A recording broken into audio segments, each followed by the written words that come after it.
I note that the Australian federal government has created a new agency called the Department of Climate Change.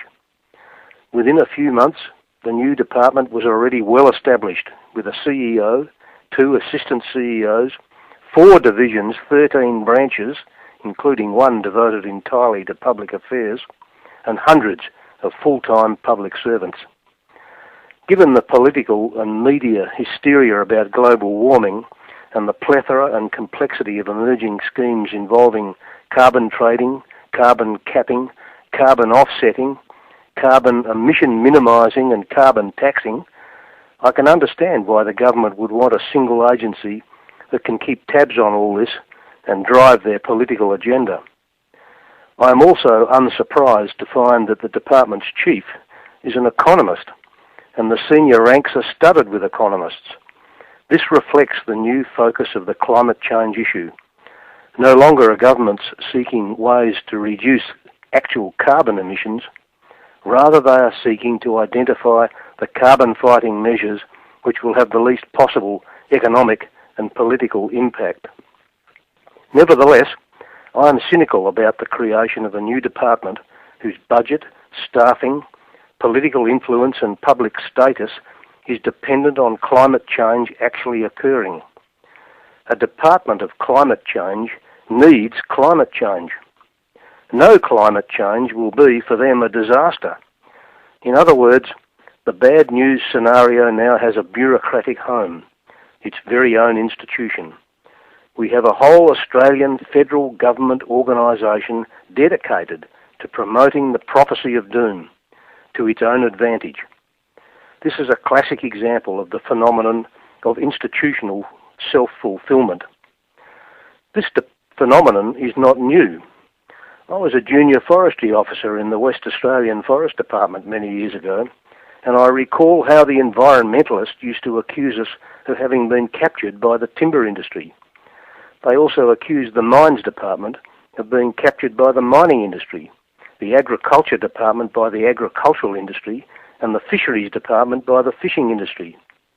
Curiously, they never saw any problem with the Department of Environmental Protection being captured by the environmentalist industry. However, there is a difference between what the environmentalists call bureaucratic capture and what I call institutional self-fulfilment. Institutional capture involves external influence on an agency by special interest groups to enhance its special interest. On the other hand, institutional self-fulfilment is where an agency is working behind the scenes to ensure its own prosperity and survival. An interesting historical example of institutional self-fulfilment was the work of the Rabbit Department in Western Australia.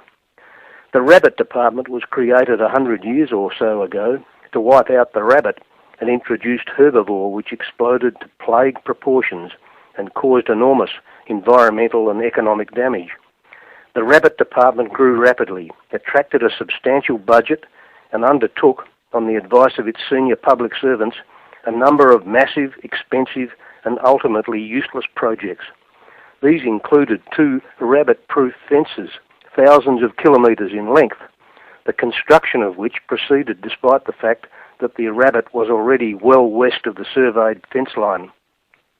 I have talked to old farmers and pastoralists who regarded the Rabbit Department as a joke because it was well known that departmental staff had no intention of eliminating rabbits.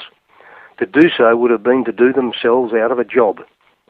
To make matters worse, the West Australian government, in the way of governments else everywhere, was quite happy to come up with the one-off capital cost of building the fences, but not the recurrent costs of maintaining them properly over time. The rabbit-proof fences became a joke amongst rabbits. Similarly, the bushfire problem is increasingly subject to institutional self-fulfilment. In Australia in recent years, bushfire responsibilities have been progressively transferred from land management agencies, who are concerned about fire impacts, to emergency services, who fight fires. Staff in the emergency services are trained and equipped to deal with bushfire emergencies, not to manage the land where bushfires potentially occur. Don't get me wrong, the firefighters do a great job and provide an essential community service. The trouble is, firefighting is their business, their raison d'etre. Furthermore, it is well rewarded in terms of favourable media attention, a grateful public, political support and funds. But if there were no bushfires, or an insignificant bushfire threat, the firefighting services would wither away. Thus their whole focus is on response after a fire starts, with investment in heli-tacs, water bombers, fire tankers, high-tech equipment, super gizmo headquarters and lots of staff. But what misses out is the essential but unglamorous work of damage mitigation, fire prevention, fuel reduction, fire trail maintenance, community education, law enforcement and so on. In other words, the year-in and year-out recurrent work of minimising the number and impacts of bushfires and making them easier and safer to suppress. Far from being rewarded, fuel reduction burning is hated by environmentalists who depict land management staff who carry out a burning program as irresponsible vandals, effectively undermining their political support. The way the current system is constructed, all the kudos go to the firefighters and none to the fire preemptors, a situation very well understood by emergency services chiefs. It seems to me entirely predictable that the processes applying to rabbits and bushfires will also apply to the new Department of Climate Change. If it is to survive and prosper, it will need rapidly to become a department for climate change. I would be very surprised if departmental staff did not already realise that the security of their agency and their opportunities for recognition and promotion will be closely linked to the degree to which the media, community and politicians think that climate change is A, imminent, B, disastrous, C, inevitable, and D, requiring the sort of complex, economic and bureaucratic skills found only amongst the officers of the Federal Public Service. I can think of three ways all this might pan out. First, it might become apparent to everyone that climate change is a natural thing, governed largely by non-anthropomorphic factors. The Department of Climate Change will fade away after wasting a vast amount of taxpayers' money. This is what happened to the rabbit department after the release of the myxoma virus, which decimated Australia's rabbit population. Second, climate change caused by carbon dioxide emissions might be confirmed, but it will become obvious that there is little Australians can do that will make a significant world-scale difference, even with massive economic self-abuse.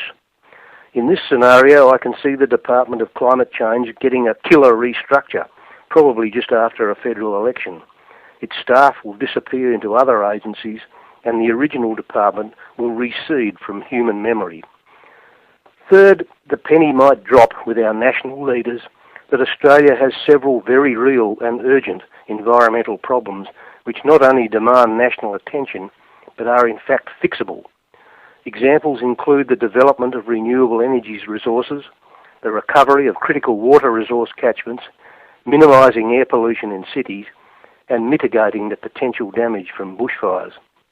Now there are four issues which each deserve their own federal department with 4 divisions, 13 branches, and offices packed with beavering staff,